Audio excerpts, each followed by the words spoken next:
This episode of Rap Party is sponsored by Pepsi. Yes, sponsored by Pepsi. The refreshing taste of Pepsi Cola. There is some Pepsi in this glove. Welcome to Rap Party. And today we're going to be talking about the greatest cinematic moments. I'm joined by Ryan. Hello. Callum. We're on a podcast, mate. Hello. Sorry, he's chatting. And Sam. Hello. Wonderful. So, guys, have we watched a lot of cinema? Not cinema. I mean, depending on what you define cinema as. In our lives, not in the last... Oh, in general, yes. Yeah, plenty. in general, yeah. Wonderful. Too Good. much, if anything, too much. I could have done better So we things have in my time. we've got a collection of great moments in our minds from the best films, the best times. And, Not necessarily the best films. Well, no, not necessarily. So before we started today, I sent out a list to everybody else full of criteria for great cinematic moments, just to keep things interesting. We've got 4 different sections. So we've got action moments, horror moments, comedy moments, and emotional moments. And for each of those, we've got a few different little subsections that we can talk about. Does anybody care what we start with? Not at all. No? All right. No. Well, we'll start with let's start with some tears. Let's do the emotional moments. Oh shit, we're starting off that. Okay, Yes. let's scroll down. All right then. It's right at the bottom. So we want to talk about the moments that made us cry, that made us smile, that made us teary. With I mainly went with cry. I'll be honest. yes. Well, I think I mean, I just said most emotional in the list. Yeah. Probably going to be. Are we all crying? Are we? There's some happy cries here. A happy cry is still a cry. Yeah. It's still saltiness. That's cool. All right. So let's start off by talking about best emotional moments in a generally non-emotional film. Okay, so a film that doesn't sell So- itself on being a weepy. Yeah. Okay. So these like moments in films that caught us off guard, really powerful, brought out the emotions, and in this instance, we weren't expecting it because it's not an emotional film. Yep. Does anyone want to start us off? I've got about 5 for this. Maybe you should start then. First one I've got is Stoic's death in How to Train Your Dragon 2. Oh, yeah. That fucking killed me. Yeah. The way it happens is horrible. Yeah. Mhm. You could fill out this list with animation almost. A lot of them are. Yeah. But it's horrible because you just don't expect it. Yeah. Such It's a not powerful nice. force of the first movie, Yeah. and then gone forever. Yeah, it's good. It's And emotional. by the dragon that you learn to love, and it's not his fault because he's being like controlled, but you still can't help but feel Mhm. Yeah. Absolutely. That's a good shout. It's a good is. choice, sir. It's a sad Yeah. moment. And he And- just re-met his wife. Like, fucking, I think That's bad. I agree. I agree. Brilliant moment. But I think also that scene is designed to be emotional. Like, yeah, but the film isn't. I guess. Yeah. Yeah. I guess it's not if we for go- me if we going go- expecting Yeah, if emotion. we're I guess. going in on that, then It none would be of very mine count. difficult to make a list of emotional moments that weren't aren't meant to be emotional. emotional. Yeah, no, yeah, I agree, but like that is very much designed for a particular emotional reaction. But off the back of it, I got very emotional in the first How to Train Your Dragon. That actually, remember the first time I saw it, and I came out going, "Wow, I love this movie. This is amazing." And part of that was the first time they fly together. Yeah. That whole sequence, complete with the music, complete with the visuals, everything about it, just like properly overwhelmed me. And I was like, "This is fucking so emotional." I don't know if it was like crying emotional, or if it was just like just yeah. but I can't remember. It's a welling inside you, like, oh, this is great. Yeah. Definitely. Like, Callum, you say that these moments were planned to be emotional. Have you got any that weren't planned Aren't. Can you think of any of unplanned emotional moments? that actually? Because surely, by the nature of cinema and film, Yeah. all moments are designed. I totally agree. There's just some that I think are more hidden than Not everyone would notice. They're a bit more subtle. So, for instance, I feel like this one is I'm the only one who ever gets teary. Well, hit me and we'll find out. Right? Is it Interstellar? It's not Interstellar. Okay. I know people who I got quite. It's not Interstellar. No, it's there not. There it is. Let's see the bit of the script that makes me cry. Right there. That bit. Yeah. No, it's actually another Nolan film. It's Batman Begins. And it's set up, and it is supposed to be an emotional moment, but it's so very small and particular that I think it goes and it flies past most people. But throughout the whole film, there's the whole thing about like if you fall, you have to learn to pick yourself up. Yeah. Why do we fall? Why do we fall? Why do we fall? Yeah. And early on in the film, Alfred says that to Bruce. And Bruce says, "Oh, you still haven't given up on me, have you?" And he says, "Never, never." Yep. Right. And at the very end, when they're in the burning building and he falls down, he's like, "Oh, I failed, Alfred. I fucked up everything. Everything's gone to shit." And he goes, "Why do we fall, Bastard Blade? So we can learn to pick ourselves up." Right? And then Bruce goes, "You still haven't given up on me, have you, Alfred?" He goes, "Never." And then, every time. Okay. So I feel you. It's just so good because they're both such good actors, and it's just such a beautiful, intimate moment. But also, it's the setup. They set it up so early in the film for this really. It's been built up the whole time. Yeah. Yeah, but I think it bypasses a lot of people in that movie.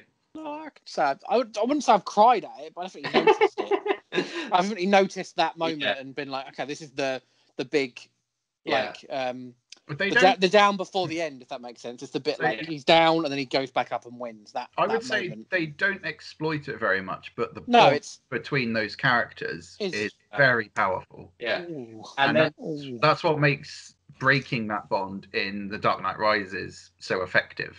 Yeah. As an extension, Dark Knight Rises is a moment that gets me every time in that. And it's actually really on the nose. Like it's so it shouldn't even be allowed. But there's a moment in it that makes me like well up. And it's at the end when Gordon says, like, how will we know, like, who saved us? Yeah. And he goes, sometimes a hero could be someone who just puts a coat over a little boy to let him know his world hasn't ended. Yep. And then it cuts to the shot from Batman Begins of Gordon putting his jacket around him. Kills me. Come round. See, a big circle. That slightly annoys me. Because he's just giving it away, isn't he? Yeah, he gave it away. Yeah, totally. And the next line he goes, who are we thanking? And instead of maintaining his identity, Batman's like, "Oh, I could get a bit of an ego boost here. I'll let him know who it was, so that everyone's like, But he does do that in Batman Begins as well, when he goes, "It's not who I am underneath. It's what I do that defines me." And then she goes, "Bruce?" Same thing. Same moment. Yeah. He loves doing that. He loves just being like, "Oh, tease." I'm not going to tell you, but I'm going to let you. Told me before. That's his classic move. Yeah. He's a tease. Just a big tease. Classic Batman. And every single one of them makes me emotional. Tell you what, the end of Dark Knight Rises would be on my list if they just didn't cut to him. Agreed. If it just one less shot in that film, and I would have come out of that film feeling a lot better about it. Yeah. Just one less shot. That's all it would have taken. I totally agree. Yeah. You're talking about the cafe scene, I'm guessing. Yeah, we just needed Alfred. We didn't need the cut. We didn't need the cut. Yeah, I don't get why the cut was that. The old Inception ending. Yeah. That was very upsetting. Yeah. Anyway. Yeah. What's on your list? Mine? Emotion. I put Tangled down. Okay. That I see the lights song. Yeah. It's the gets you going. Lights going in. Yeah, I didn't expect how emotional I would get at it. It's hard with like Disney and Pixar films. It's hard to not expect a little sign emotion. Yeah. But it's not. You don't expect it, but yeah. Well, for me, Tangled certainly didn't set up that expectation. No. Yeah.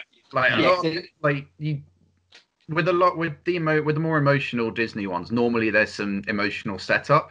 Tangled is quite quirky, Yeah, it's a lot of frying pan hitting and Yeah, exactly. I always refer to the comedy in Tangled to be very Emperor's New Groove, and Emperor's New Groove to me isn't an emotional Disney movie. There's there's moments of it, but it's more to drive the story as opposed to a moment that wells you up inside or out of your eyes, out of your eye holes. But Tangled mixes those two elements together: the comedy of Emperor's New Groove with the more serious emotional moments of, say, I don't know, a Pixar movie or it's good. I love Tangled. It gives you every emotion I think you can have. It's the whole package. The whole package. Tangled, the whole package. What about you, Davey? I couldn't think of one. Okay, I've got more. If you want them. The closest one I had was Interstellar. Okay. And we know I've got some fucking left field ones. Oh, and then something. The flashback scenes in The Grinch are fucking horrible. As a child, they weren't. Now it's just watching a child be bullied and completely ostracized from society. Which is awful. It's awful. He then climbs up a mountain crying. It is heart-wrenching stuff. Literally, I mean, his heart gets smaller. That's a pretty good shout, actually. Like, as a kid, I did. Oh, it's just it's sad. But now I look back, I'm like, it's horrible. It's dark. It's dark. Yeah.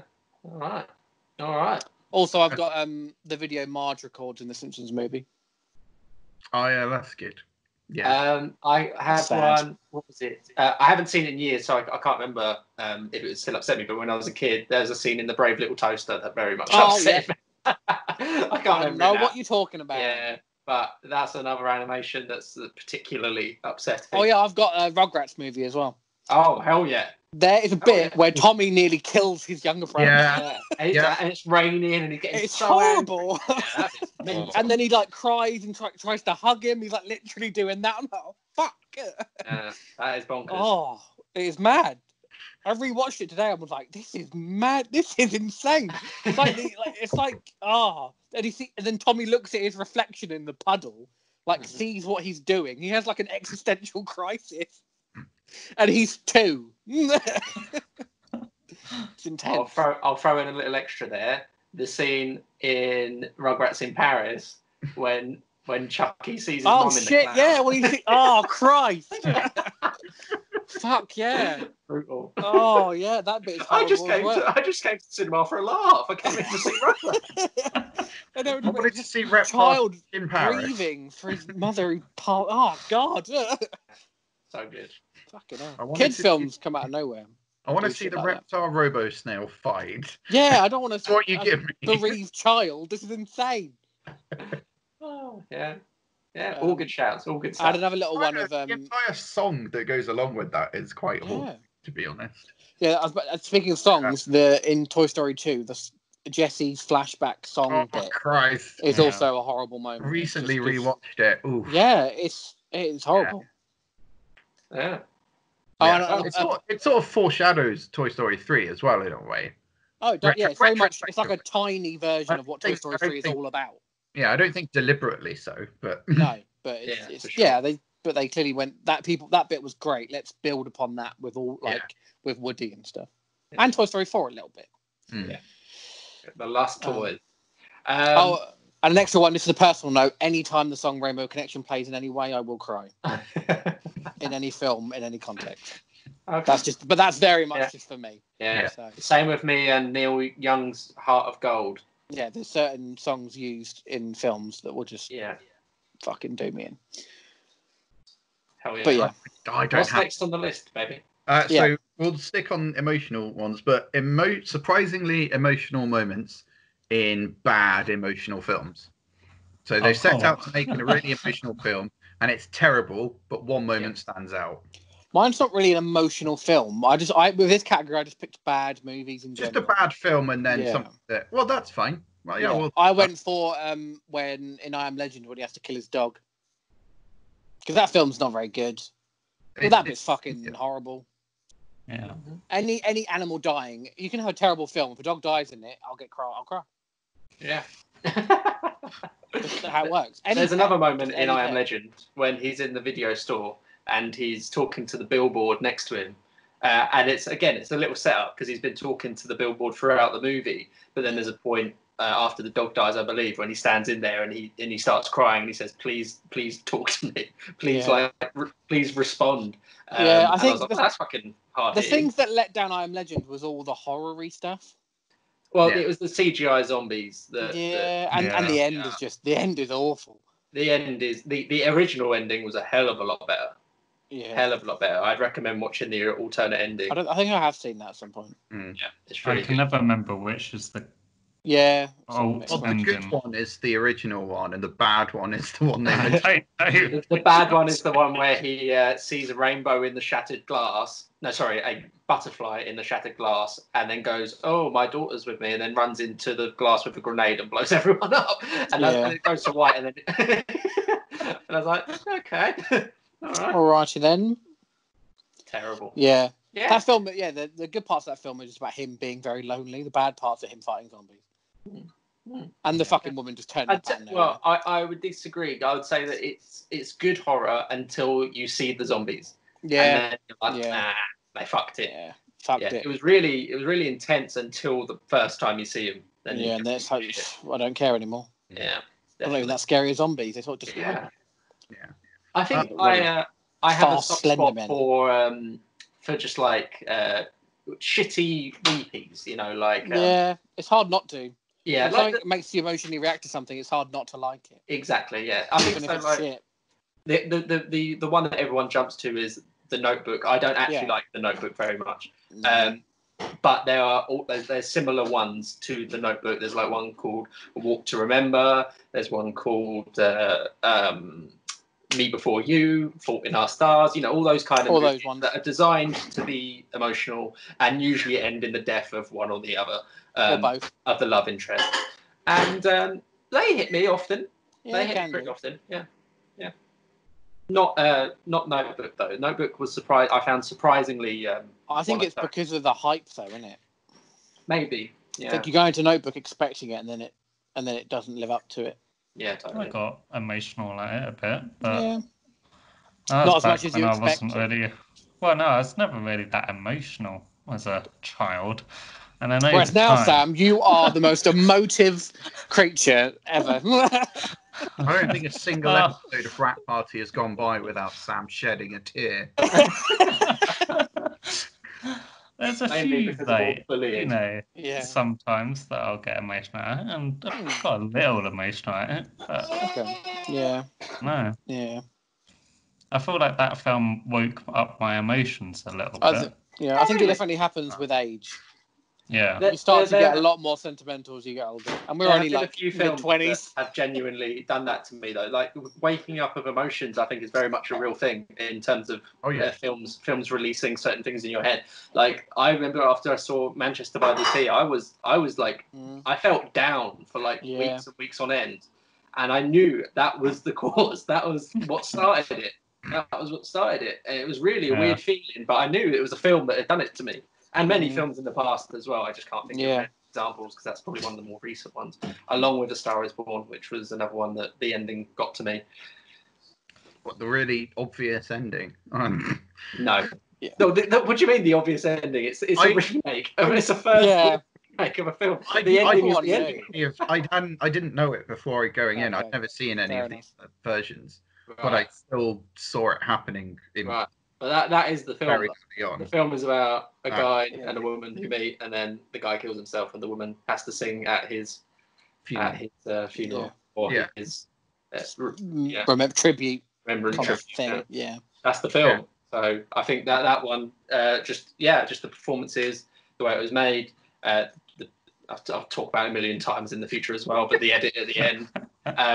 Don't get me wrong. Sorry, don't get my tone wrong. It is a good film. I just saw it coming. Yeah, but I think you're almost meant to a little bit. Yeah. Well, yeah. In retrospect, with what Callum's saying, maybe because it's a remake, they weren't shy about it. No, they're like fuck it. Then everyone knows.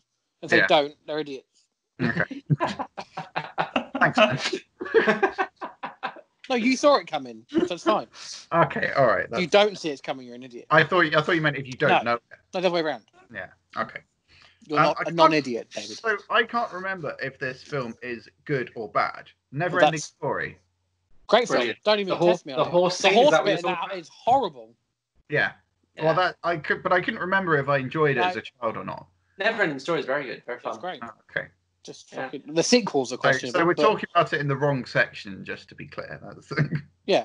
I mean, I think that's up to it. It's still very much of its time. Yeah. But that's not a bad thing. Time is, a factor we have to consider. So it's fine. But there is a what would be the word for it? It's called emotion porn or something like that, where like a filmmaker will throw a particular feeling toward the audience, like you have to feel like this, you have to feel like this. I tend to be more into, personally, the more subtle approaches, little lines of dialogue or little looks, things like that. That's what tends to be. Make your characters good so you care about them. Exactly. Yeah. So on that regard, I think the clear winner of this round, I think we've talked about it before, I think some people here do like the film, is Marley and Me, because it's a film that is be happy, be happy, be happy, be happy, be sad, just be fucking so sad. And it's like, I don't feel like the film deserved that feeling from me. I got emotional at the end, as Ryan said, because you're a human being. Yeah, if a dog dies, it's an emotional scene. It's an emotional scene, sure, but I feel like it wasn't a deserved emotional scene. Yeah. I watched that straight after The Notebook. Wow. What a journey. What a journey. Double bill. Yeah, dear. Wow. It was quite a night. All right, let's wrap up our emotions. The final bit in emotions, we're going for the hard hitters this time. Best emotional moment of all time. Mine, any like film. mine. Any I'm film. very happy with mine because mine's a bit more. Probably going to be a good film. What made you feel the most emotions? Mine's a bit more in line with Callum's, slightly more subtle. Although it is, it's the character actually cries in it, so you're clearly meant to feel sad. But it's the moment in Little Miss Sunshine when the brother finds out he can't be a pilot. Yeah, fucking kills me. Yeah, it actually destroys me because it's so realistic. It's such a it's so mundane to the point of like you can feel it like it could happen to you. Yeah, having your dreams ripped away from you, that completely out of your control, that you have nothing, you can't change anything, is harrowing because it's very realistic. He's the one who's like silent. Up until so he's had like vowed to be silent for until he does it. Yeah. He's so dedicated to it, and then suddenly something he can't control. And it kind of comes out of the blue as well. Yeah, it does. She's jokingly looking at the colorblind chart thing. Yeah. And then she's like, "Have a look at this," and he's like, he can't figure it out. He can't understand what he's supposed to be looking at. You just see him slowly just break down as a human being. Yeah, and doesn't he start punching the sheet? Yeah, he starts getting and he jumps out the car, and then she goes and hugs him, and it's a little moment between them as well as brother and sister. I mean, and that's the most emotional. And in that film, their grandfather dies, and that's still the more emotional moment is that bit. Yeah. Yeah, because when the grandpa dies, it's played more for comedy than it is. Yeah, yeah. Oh yeah, totally. But a great film as well. One of my really favourite films of the last 20 years. I think to not jump into this moment of Interstellar because go on. I mean, I'll quickly say it. But I'll move on to a different film straight after. And everyone, once a child, wants to look into their own dad's eyes and know he saw. But usually by then, the father is gone. Nobody believed me, but I knew you'd come back. How? Because my dad promised me. With Hans Zimmer's music, boom. Yeah, it does help. Music always helps. But quickly going away from Interstellar, because everyone knows my feelings on Interstellar. Mm-hmm. Brilliant. 12 Years a Slave. I have a little anecdote about it, right? So once I was watching 12 Years a Slave at home. It was the second time I'd seen it. The first time I'd seen it in cinema, obviously very emotional, very impactful. I was there. I'm going to ruin your cinema experience with that. I left for about 10 minutes because I had the shit. Sat in the toilet for a good 10 minutes, shitting my arse out. Yeah, that's a shame. I missed all of Brad Pitt. He came back, and then I saw it again, but Brad Pitt was in this film. When did that? Because I missed it, the entire bit he was in it. But carry on. Yeah, that was good. When I watched it at home, I watched it in my living room. I was sat in there on my own watching it, And the ending happens. Solomon finally gets home. He sees his family, and he fucking apologizes. Yeah. He apologizes to them for what happened to him. It wasn't his fucking fault, but he apologizes. And then he starts crying, and they start crying, and he sees his grandchild for the first time, who has affectionately been named Solomon. And I was just flooding with tears, just like crying my eyes out, so sad. And my mum walked in, right? And I looked at her, like, tears streaming down my face. She was like, "Are you all right? Are you all right? Are you all right?" And I was like, "Yeah, I'm just watching this movie." She's like, "What is it?" I said, 12 Years a Slave. She said, "Oh, I haven't seen it." I was like, just sit down for a minute. Sit down. She came and sat down, and I literally only played her the last scene. So she had no point of context, right? Yeah. She didn't know how long he'd been away for. Well, 12 years. 12 years. She lived in the title. But like, she didn't know like the harrowing nature of the movie or anything like that. She didn't get any of the build out. She watched that final scene, and we both literally cried together. Yeah. Yeah. It's such a good moment. It's so well performed. Yeah, fantastic. By old Chiwetel. Chiwetel? Yes. Chiwetel Ejiofor. Yeah. So yeah, there's that. There's 1,000,001 brilliant emotional films. You know, I could go on forever. I think The Elephant Man, Never Let Me Go, just on and on and on. It's just emotion is a very important part of filmmaking. It certainly is. Watch Keepsake and Later. Oh dear. Sam, what's your pick? I put Coco down. I mean, it's a film that's meant to be emotional. Oh, damn. That's fine. For this one, that's fine. Yeah. Which moment in particular does it for you? I don't really remember because I kind of started crying and don't remember at what point I started. So, yeah, I'm just going to say all of it. About 5 seconds in to the end, I'll just say, well, yeah. Sorry, guys, that's not my cat. That is someone else's cat. That is just a rando cat. Carry on. Sorry.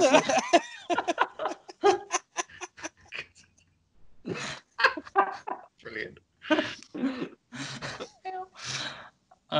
Yeah, no, just Coco. It's just very emotional. The thought of somebody getting forgotten forever. It's a very I think it's the bit. Thing. It's the bit the grandma remembers. The bit that gets me. It's the moment she starts singing. I think she starts singing. Yeah. Yeah. When she sort of wakes up from whatever that comatose state. Yeah. That's the bit that gets me. Yeah. Yeah. It's a brilliant bit. Yeah. My pick is quite similar. It's Inside Out. Of course. It's the moment. Well, yeah, considering last time we talked about it, you three cried just by talking about it. Yeah. So it's for those who weren't there for that episode or are newer to the podcast, it's the moment right near the end of the film where Riley finally admits to her parents that she doesn't want to pretend to be happy. Yeah. Which is such a complex emotion for children to understand. And it's done so perfectly. Yeah, it's so good. Oh, so good. Combined, I like Coco. Coco's a good movie. It's fine, but the Inside Out to me is just a masterpiece in comparison. It knocks it right out of the park. So the thing about that film, it can either satisfy you emotionally or just confuse you and think you're really weird. I had a lot of questions about myself after the conversation we had. For me, it's that moment. I took some tests online. It's possible. We don't know. Yeah. I mean, that moment combined with the double whammy of the new emotion being formed of both sadness and happiness in the orb together. Oh, it's that's some good storytelling there. That's some good storytelling. Yeah. A close second for me is the ending of La La Land. Yeah, brilliant. And a lot of people don't like La La Land. I don't mind it. The ending is brilliant. Good. But for me, it doesn't have the staying power. It's the only other one I remember being severely affected by. Yeah. I couldn't talk to people after watching it. I had to go home and sit and think about it for a while. And I will throw your way then a movie by Xavier Dolan named Mommy. Mommy, French-Canadian movie. It does a very similar thing at the end of La La Land. it's not the very end. It's probably about 10, 15 minutes before the end. But the moment is so beautiful and joyous, which is then completely crushed by the following edit. And it's a really, really good similar thing. But I think with less of the theatrics and less of the Hollywood hype. Of it all. Yeah, the hype, and like a lot of people saying, "Oh, this movie's shit. This movie's great." You know, like Mummy is just like an indie movie. Did it win an Oscar? Didn't it? Who knows? Yeah. Yeah. We'll never know. So without all the hype, you can just go in with an open mind and just feel have no prior convictions. Yeah.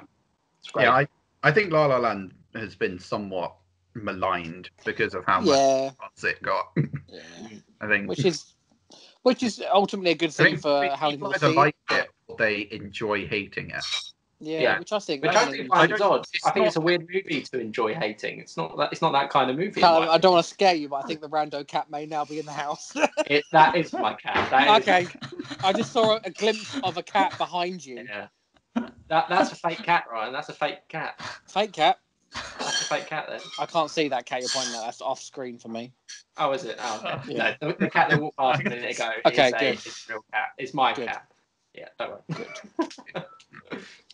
I also wrote down just all of the endings of Lord of the Rings because it does it to me every time.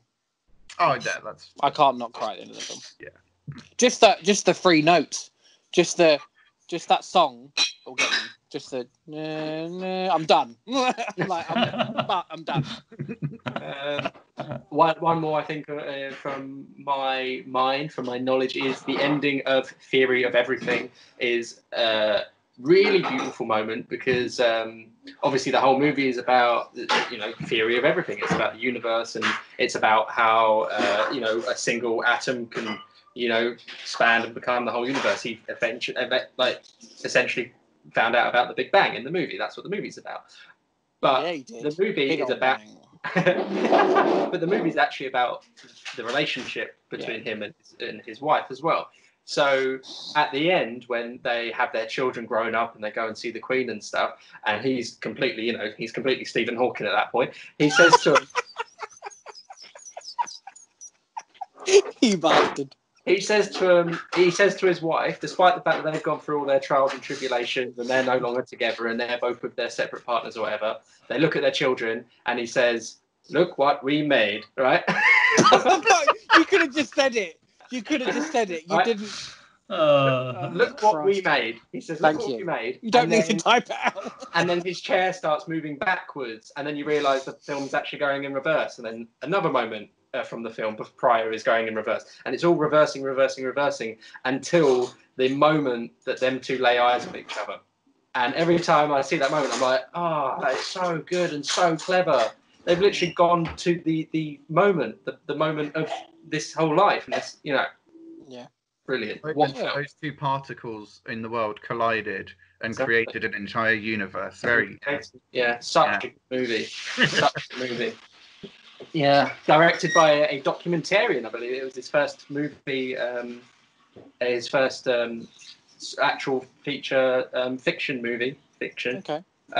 He went on to direct episodes of The Night Of. If you've never seen The Night Of, James Marsh directed 2 or 3 episodes of this show. It's only 1 season, and it's absolutely some of the best TV I've ever seen. Okay. Carry on. Plug there. You've done prep for this, Callum. I don't. These just happen to be sat next to me. He just has DVDs everywhere. Yeah, they just happen to be sat next to me. It's insane. He's just got tons of film crap around him. Generally, every room's got something in it. Also got this. It's a massive bag. Of course. What's that from? I recognise that. The Gruffalo. That's the one. Gruffalo money box. We don't need a tour. You can stop looking for shit to show. I don't see if there's any more film stuff around me. It's not. Oh, there is one more. Carry on. Save it. We've got a whole episode. Spread it out. Right. We spent a lot of time on emotions. Let's go to comedy. Back the other way. Steer ourselves up a bit. We'll go to the other end of the spectrum, and we'll do basically it's going to be the same as before. So we're going to do best comedic moments in a non-comedy. So a film that didn't set out to be a comedy, they brought out a really funny moment nonetheless. What's our best moments? That's a really good one. I like Mine's that. quite obvious, but I like it. We'll start with the obvious. The bit in Good Will Hunting when Robin Williams just improvises, and Matt Damon genuinely laughs. Yeah, about his wife farting. Yep, that's it. It's a beautiful little moment because the rest of the film isn't particularly funny. No. And because it's improvised, it's sort of like, well, that wasn't the film's intention. Like, this is a moment completely spurned. Yeah. Also, if you watch it, at one moment you see the camera wobble a bit because you can tell the cameraman's laughing. I think this is a lovely little moment. That's sort of really like, and often like the moment in the film that people remember. Yeah. Like people cite that moment, and there's other moments in that film that's not really the point of it, but that bit is because it's like a moment of levity in that whole experience. So that's what I went with. So I've got a cheat answer. Go on. Take your pick from The Room. Just the whole of The Room. Just take your pick. I'd put that down as well. I mean, that's a fair point. Not meant to be a comedy. That's a fair point. Unless you go with the explanation given in The Disaster Artist, where he walks on stage at the end and he's like, "Oh, thank you. I'm glad you're enjoying my comedy movie." Yeah. Which cracks me up. Yeah, brilliant. That's a good answer. I think this is a hard one for me. So I've thrown it. I don't think this is the best one, but it's one that always sticks with me. And it's bit in Harry Potter and the Half-Blood Prince where he gets high off Lucky Potion. Because it's very the funny. moment in which you realise that they've evolved as actors. Yeah. Because previously nothing any of them did made me laugh. Yeah. Ron's funny. Ron's consistently funny. But that's his role. The delivery of some of his lines is appalling. Yeah, but he's also a child. Yeah. But it's a great moment when he's with Slughorn and he goes, "Harry," and he goes, "Sir." Like that film needed some levity, and I think that was right. That's the reason that is my second favorite Harry Potter film. What, that single moment? Just that comedy sequence is the reason it's. I like the sort of low-key bit where he walks out of the common room and he's like, "Hi!" Yeah, hi! He just says hello, like really abrupt to someone. Yeah. And Daniel Radcliffe has since to go on to do very, like, that sort of very odd comedy stuff. So I think he found his what he wanted, I think, there. That's what he's fallen into. Yeah. He's now in Unbreakable Kimmy Schmidt, the Bandersnatch episode. Yeah, we've literally started watching that. We hadn't started watching that, and now we heard about that and went, "Oh fuck it, now we know it's ended, we can watch it from beginning to end and not I have to need worry." To watch it before I do the Bandersnatch episode. Yeah, so we're currently I think we've as Callum so finished rightly calls it. Yeah. It's I haven't watched Unbreakable Kimmy Schmidt since the halfway through the second series, but I always really liked it. I always enjoyed it. I've enjoyed it so far. Yeah. But no, that's a good choice. Mine, I think, would probably stem from off the top of my head. I should have thought about it more, but it would come from horror, because usually horror films. The moments that make me laugh aren't supposed to be funny. They're supposed to be horrific. The best example, I think, would be the film Sorority Row, the remake, with what's Bruce Willis's daughter called? Not Luna, the other one. Yeah, the other weird name. Rumour. That's it, Rumour. Yeah. Rumour Willis in the star role. And there was a moment, I saw it in cinema, and I was sat there and I was just passively watching this piece of shit before my eyes. And then a moment happened that made me laugh so hard. There was a moment that made me laugh so hard that the whole auditorium, like everyone else in the cinema, started laughing with me. I started this eruptious laughter because it was so bad. So Sorority Row is my cheat pick there. I can't remember why, but there's a baby. There is a baby. Good baby. Is that yours, or is it some random baby that is? It is someone. It is a random baby, but it is mine now. I found it. Okay, good. Yeah. It belongs in the room. Yeah. I think it was a prom night dumpster baby. Oh, great! What a reference. Okay. Would that also be your favourite comedy moment in a bad comedy film? No, because it's not meant to be. I'm sorry, I'm jumping. Sam, you got anything for this? Just The Room. Yeah, again, Yeah, it's easy, innit? just- It's easy. It's funny, but it's not really meant to be funny. But Oh, it not at is all. But it's funny. one of the funniest What's things your favourite ever. moment from The Room then? There's so many. That's just I just love his delivery of everything. Yeah. His delivery is what gets me. The bit when he goes, "You're my best friend, Mark, and I love Lisa so much." I love that bit. I love that bit. It's so good. Oh, hi, Mark. So anyway, how's your sex last? It's just. I think it's the bit where they all hug that gets me. The big hug is really weird and it's so awkward. Yeah. Stuff about the breast cancer. The breast cancer bit's fucking. That whole conversation kills me. Yeah, brilliant. They move on so quick. Within a second, they're onto a different topic. Everyone always quotes, "Oh, I got the results of the test back." Yep. I definitely have.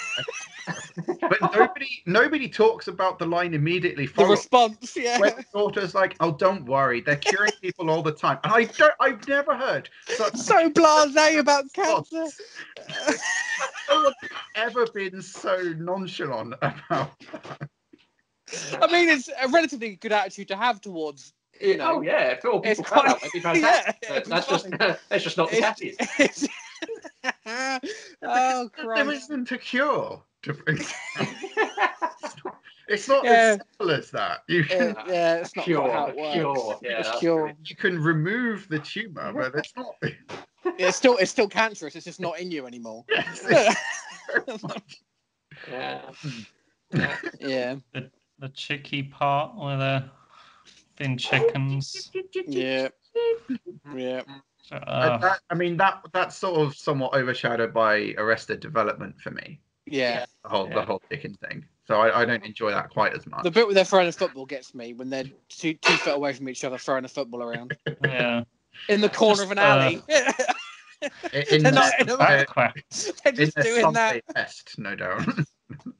And just the general set designs Oh, it's incredible. get me as like just Incredible. everything. Mhm. Yeah. The geography of the entire it doesn't make any sense. It's baffling. It gives what's me next on the hope of agenda? making a film. Oh, absolutely, it should. I just wonder what's next on our agenda. Yeah, go on. I was enjoying reminiscing about The Room. Yeah, well, that could be a whole episode. In fact, people have done episodes about We'll that do very a thing. a live reaction or something maybe. Oh, We definitely should one day. That'd be brilliant. Yeah. Yeah. We'll get one of our signed copies out, right? Yeah. Brilliant. So next would be best comedy moment in a bad comedy film. So studio set out to make a comedy film. It was terrible, but there was one moment that made you laugh. This is another one where if it's a bad comedy film, if it doesn't make you laugh, then it's a bad comedy film. Do you know what I mean? Like, Yeah, if one moment makes you laugh, then it's probably okay.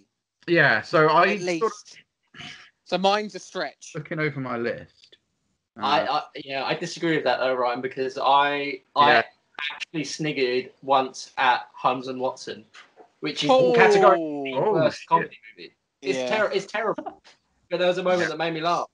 So, Okay, fair enough. So it can happen. It Yeah. can happen. I've gone with one that most people will definitely and fervently disagree with.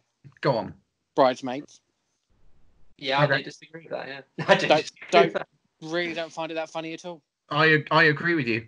Nice. Except for one moment, and it's not even like the bit like people. That, okay, it's not so a moment. I get it, but this isn't connecting with me. Yeah. And I'm just like, And I like all the people involved. Yeah. And the writing's fine. Yeah. Maybe it's not made. Again, for I you. think it might be a case of the hype. Like I saw it after it had been out for a while, and people were lauding it as the greatest comedy film that had ever happened. So I maybe went in with it with some slight preconceptions, probably. Yeah. So I think I disagree. I don't think it's a bad comedy film. No, again, I stretched. think I don't think many comedy it's not films are designed bad, for so. white men, I suppose. Would be. Yeah, I thought it was hilarious there. Yeah. I don't think so much now. There's bits that make me laugh. The bit where You're not a when white they're man, delivering- are you? Yeah, we all famously you're not sorry. a white man, Cal. Yeah, Famously, I am a black woman. You're- Oh hell no! Oh, fuck's sake. yeah. So just referencing your previous assertion that you were blacker than Lil Kim. Yeah, I remember that. Yeah. Blacker than Lil' Kim. What was I going to say?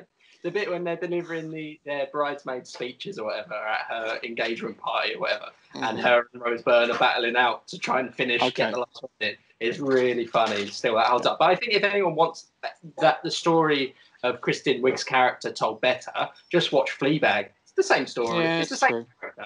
It's just better. Yeah, the bit that getting back onto the bit that makes me laugh is the bit where they're trying to get Chris O'Dowd's attention. Oh yeah. That's the only bit that makes me laugh. They're just doing weird things in the car. At one point, the car goes past with no one in it, and you see Kristen Wiig go, "Hey, no one's driving that car." It just gets me. That bit gets me. I don't know why. I think if you watched the film again, I'd probably enjoy it a lot. Yeah, I probably would. But that's the only bit I remember making me laugh. Might be more to do with the fact that I didn't really know what to expect. Yeah. It's very, Oh, I've got a good answer. Go on. This stems from the fact that when I saw Bridesmaids, it was just after The Hangover came out, because they came out very soon after each other, and everyone was like lauding up The Hangover, and I thought The Hangover was fine. It's good. Yeah, good fun. I fun. preferred Bridesmaids, and I was telling all my mates, like, I think this film is better than Hangover, and they're like, no, absolutely not. And I took them to see Bridesmaids, and they did find it really funny. Some agreed, some didn't, but that leads me on to thinking about The Hangover. Obviously, The Hangover is a decent film with 2 terrible sequels, that get progressively worse and worse and worse. And Hangover 3 is atrocious, terrible movie. But there is one bit that properly makes me laugh, and it's like the bit that's kind of an abortion from Pirates of the Caribbean 2, when he runs with that pole and he like flips through the air. Oh yeah. There's a very similar sequence where Zach Galifianakis falls off a building tied to something and lands perfectly on the edge of the building. Okay. And it's so stupid, but the visual of it is really funny, and I was like, that actually made me laugh out loud at the time. I can't even remember the context or anything because the film is that bad, but watch out for that moment if you ever watch Hangover 3, which you never will, so don't worry. I watched Hangover 2 and I was like, this is exactly the same film. The third one is a different... Third one's a completely different film to the point that it makes no sense. Yeah. It's like a heist movie. Yeah. I like heist movies. No. Not this one. Not this one. Go and watch it. Terrible. Thinking of that, there's a bit in Hangover that I don't like. The fact that Mike Tyson gets any money, I find upsetting. Because he is a convicted rapist. Yeah. And he should not receive any acclaim, any money, or any publicity.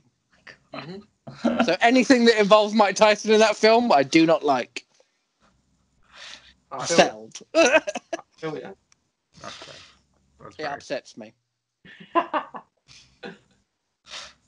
See, and I thought comedy would be a good move on to. We've gone on to rapists. Well, I mean, but they, it can be funny. For fuck's sake, Bad comedies with one good moment. Show Dogs. Oh God! Okay. Is it when the Chihuahua dabs? Let's talk about that. When the Chihuahua dabs? Is it when the dog gets raped? Oh, no. Doesn't he get raped? That is a bad moment. Yeah. He gets molested. Not molested. The dog gets molested. Isn't that in the trailer? Part of like Crufts or whatever is that it's Crufts. You reach between the dog's hind legs. Have a little fondle. For what? And I don't know why, but they train him to like go to a blissful place. Like, oh yeah, it's really uncomfortable, but because dogs understand that convention. Dogs understand the idea of sexual assault. They're literally like this is a good feeling you're feeling right now. Let me hold your balls. Let me cup you. Let me make you feel good. This feels good. It doesn't feel bad. So basically, they groom him. Yeah. All dogs get groomed, David. It's quite an important process. Oh, look at that stare. Look at that stare. Death stare. That's why I'm here. I'm here to get that sort of reaction out of David. That's my purpose. Wonderful. I'm now just checking my phone. I'm not paying attention. Carry on. The specific moment I'm talking about is the dream sequence where Will Arnett dances with the dog. It's hilarious. You say this like I'm ever going to watch this film, David. I've never seen it and never will. Never seen it either. But Will Arnett's funny, so I believe it. It was an honourable mention in our top 10. It was, and I tried to get that. I feel like you should take advice on board. In fact, that's going to be this week's rap party advice. Rap party advice. Yeah, good. Go watch Show Dogs. It's not quite as bad as you think. All right. Oh, baby's Go watch it and come back and tell me you didn't laugh at least once. There you go. Yeah, but not for the right reasons. I'm going to laugh, David. That's the thing. I'm going to laugh thinking you enjoy it. And I give it credit for that. I'm going to laugh knowing that you sat down and laughed about it. I'm going to imagine you watching it. You know what? If Peter was here, he'd be backing me up on this. Well, he's not. So what are you going to do? That was a very good point. All right, Sam, what have you got? God, beat Show Dogs. Dare you? I can't think of a good moment in this comedy film. Well, say it. We'll try and as soon as I hear bad comedy, I can't help but think of Click. Okay. Adam Sandler in it. Yeah. You know what? The moment. A good moment in it, though. Yeah. Looking at lists of sad moments in bad films, the moment where he gets really old and dies turned up a lot. In Click. Yeah, that's true. Odd. Yeah, it was in a lot. The reason I saw Click because people told me the ending's really emotional. Yeah. And I sat there like, what? Yeah. It turned up a lot, and I was like, really? Really? Rubbish. You just, I don't remember anything funny about Click. Is it the slow motion when he's like looking at the slow motion? Oh, it's funny because a woman. It's funny it's a fat man. Oh, God, what are we gonna do? Oh dear. Yeah. Well, that's just a bad comedy. I think you could put most of Adam Sandler's latter work in this category. Yeah. Because some of them have a moment that you enjoy. Yeah, most of his movies are terrible though. Like I really enjoyed the film Little Nicky. I'm aware how terrible it is. Yeah. But that film makes me laugh. Yeah. It makes me laugh in places. I have a soft spot for Pixels. I haven't seen Pixels. Wow. It's a spot like about that big. I haven't seen Chris Columbus's masterpiece. Yeah, well, see, my thing about Pixels is that if you took everything that Adam Sandler contributed to that film and removed it, you'd have a rather good film. Okay. Adam Sandler is a stain on that film. He is a huge stain on that film. You take him out, everyone else is perfectly adequate. It's just Peter Dinklage in a smart car. Often, a line that was either written by him or spoken by him comes in, and you're reminded of how bad the film is, and it's like, oh, come on. Oh, Adam Sandler's in this. Get rid of him, and this film would be really good. Oh, fuck. Oh, it's bad. Yeah. Oh, it annoys me how much, like, and it's a shame because we know he can do good stuff. Mm-hmm. Yeah, he used to.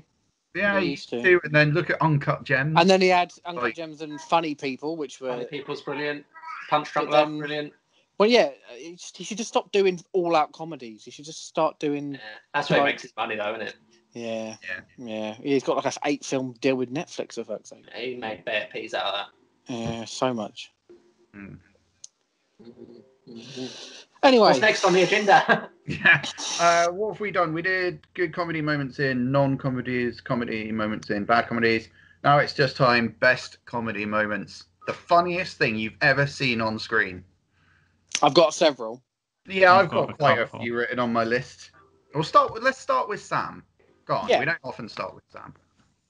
I originally put down Hot Fuzz. Is it from the Midnight Beast? The Year of the Beast. Yeah. No, put Hot Fuzz down. It's just a hilarious. It feels in general, the whole film. Sam, it feels like you're just picking films rather than great cinema. Well, I mean, that's the name. That is gonna be the title of the episode, Sam. We need to stick to it. Yeah. Well, I mean, multiple moments. Okay, name a few. Just a few. Name your favorite scene. One. There's several. Again, it's also a swan, not a goose. Desserts. Yeah. Yeah. The slow motion fight, the Summerfields fight. Oh, that's a few. It is a few. Yeah. It is a few. But then I thought of Monty Python because that has better standout moments in it. Mm-hmm. Like such again, be more specific, Sam. The coconuts are hilarious. The coconuts, running joke of the coconuts. the swallows. But how did the coconuts get there? Yeah. The rabbit. They could be carried. Carried? Sorry. So you think that? The rabbit joke of just the killer rabbit. I can't be it. Run away. Just it's great. The killer rabbit of Caer Banog. Caer Banog, yes. Yes. I like Tim. I think one of my favourite moments is Tim. Yes. Yeah. My favourite Monty Python moment is the duel against the Black Knight. Yep, classic. Flesh wound. Yeah. You know what my favourite in Holy Grail specifically is the bit where he's running towards the castle, where they just show the same clip every time, and then he's there. Yeah, brilliant. Also filmed that bit on Hampstead Heath. That clip is on Hampstead Heath. I think my favourite Monty Python moment from any of the movies would be from Life of Brian, and it's the moment in which he falls off the building and the alien ship really comes down. That's your favourite no. The alien ship comes down, catches him. Obviously, it's the crazy moment of crash land, and he gets out, and the guy goes, "You lucky bastard!" And it makes me laugh every time. It's like he was very lucky. He was extraordinarily lucky. Interstellar event just happened. That just so happened to save him at that precise moment in time. It's very lucky. It's not wrong. It's not wrong. I just put Life of Brian down. I put the stoning scene because I fucking love the stoning scene. The stoning scene is absolutely wonderful. But you could pick any moment, and it's funny. Yeah, brilliant. Like any moment. And one of the funniest moments is when he sleeps with a girl, and then she's just naked, and her mum just can't focus. She's just constantly just looking. She can't talk. It's such a good movie. Yeah, the stoning scene's probably my favourite though. Yeah, the stoning is. Yep. My favourite individual moment in that is such a small moment, and he's just like, "When I blow this whistle." Yep. Until I blow, no one is to stone anyone until I blow this whistle. He just pulls this like 18th century artifact from his pocket. What I love about that is there's a lot of men in that scene pretending to be women who are pretending to be men, and I quite like just the idea of that. It's layers of comedy that work so well, and I think a lot of people say that Holy Grail is the better film. No, do they? Yeah, I would. Really? I would disagree. Scene. I was going on to say that I disagree. Yeah, rightly so. Film. I think people prefer Holy Grail because they remember more of it. I remember more of Life of Brian. Yeah, because there's the Messiah naughty boy bit, and and there's. Okay, I think there's individual. What I'm saying is that these people are wrong, guys. Yes. Stop agreeing with me so fervently. Two films that spring to mind for me is The Big Lebowski. Basically, any scene that John Goodman's in, just being extra, like just completely like chewing the scenery. It's so good, very good. Yep. And I don't know if people consider this an amazing comedy or if they consider it like a bit of a stupid one, but I've always considered it to be like top tier comedy. Is Dumb and Dumber. Dumb and Dumber. Brilliant. No, that is one of the funniest films I think ever. See, Dumb and Dumber feels like stupid comedy, but it is in fact. It's not. It's very. But it is in fact well written, and I think that's the best kind of comedy because everybody can enjoy it. I think to write stupid is actually very hard and make it funny. Yeah, as they proved in the sequel and the proof. Yeah, exactly. Yeah, I've got Galaxy Quest written on. Of course you do. Best moment in Galaxy Quest. I mean, it's quite difficult. I think my favourite one is when the conceit of the film is actually laid bare, and you realise that these weirdos aren't Comic-Con enthusiasts; they're actually aliens. Right. Yeah. It's like, okay. And I think if I would have loved to have gone into that film not knowing what that like initial twist was. Yeah. I had that ruined for me from the start. Probably because they were trying to market the film. I don't think I'd have seen it otherwise. Mm-hmm. Because like you just say, oh, it's about these washed up guys who like, and then you don't know where to go with that without ruining that twist. Yeah.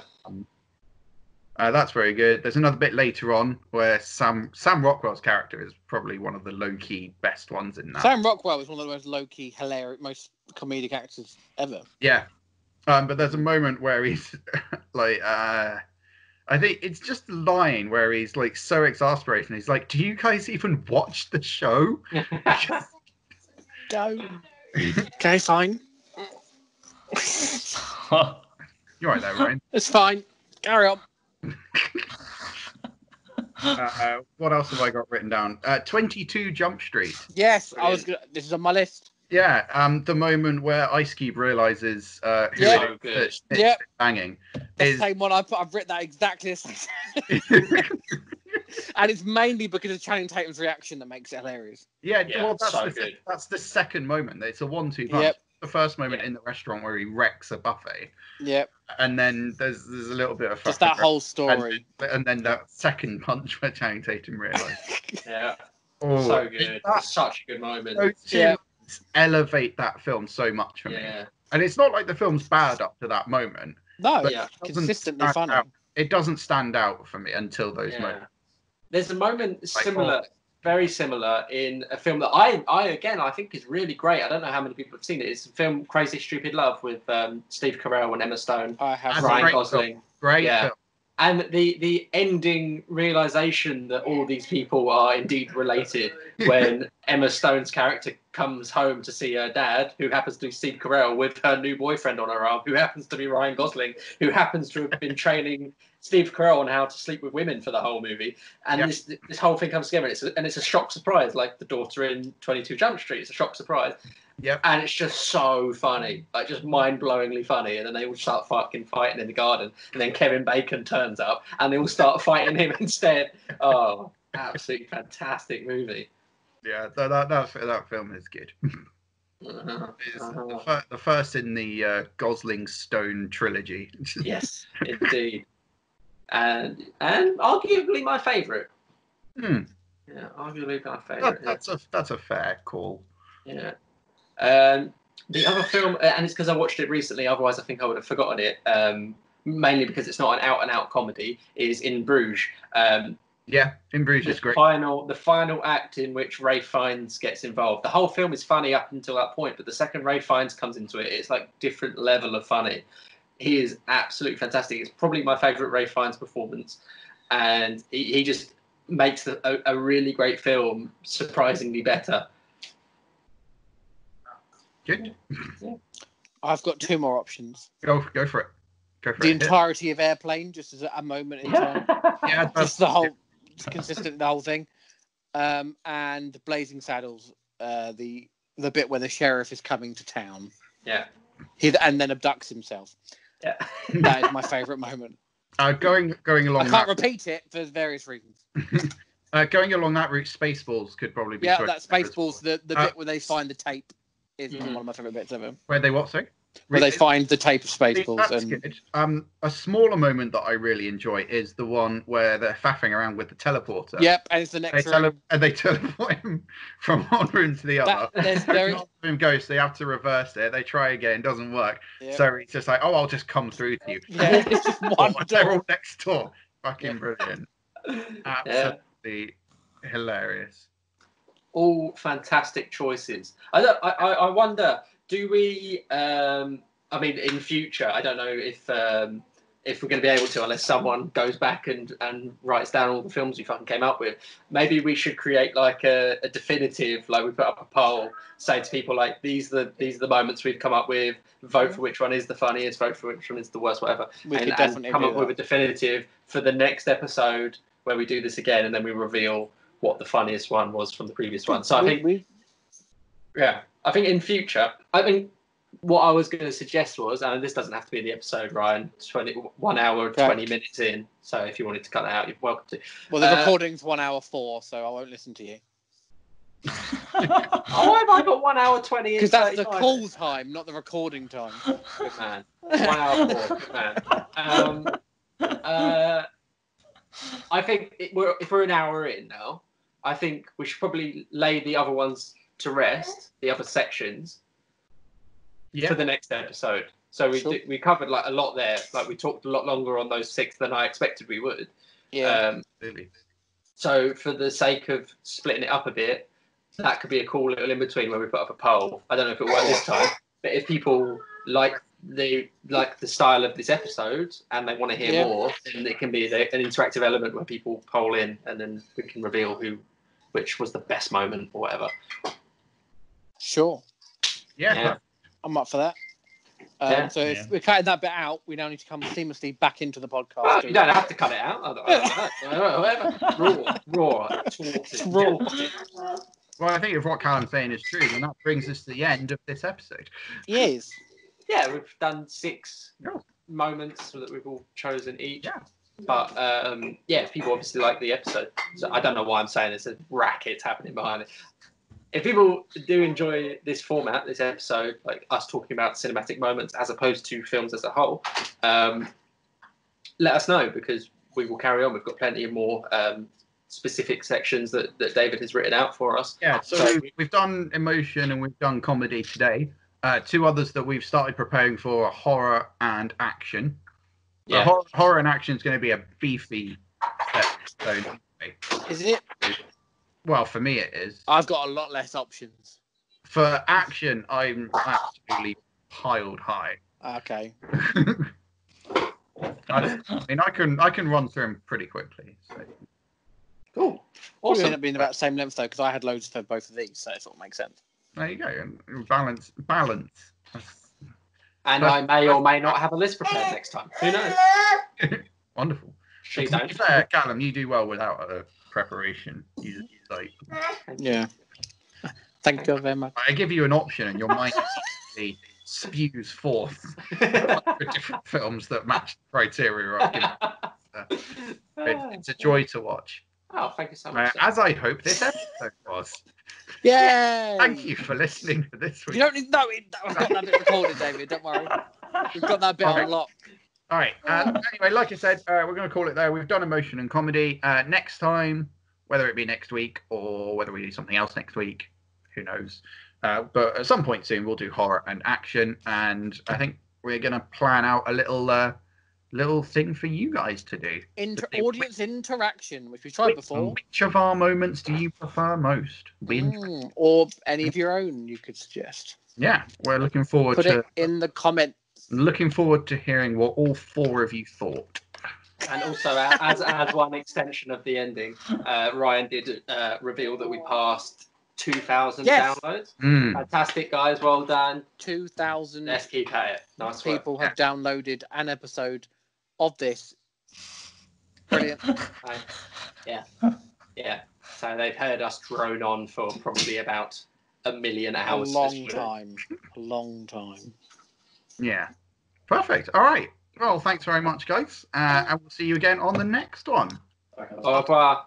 Ta-ta. Bye. I need to stop it, don't I? Here's the 3K downloads. Thank you for listening to this episode of whatever we've been doing here at Rap Party HQ. We'd like to thank Sam Sargent for supplying the score. To hear the full tracks and more music of the same ilk, feel free to head to soundcloud.com/Sam Sargent and tell him Rap Party sent you, preferably not at gunpoint. While on the internet, it'd help us out if you liked us on Facebook, followed us on Twitter, and kept an eye out for further episodes. Thanks once again for listening, and that's a wrap.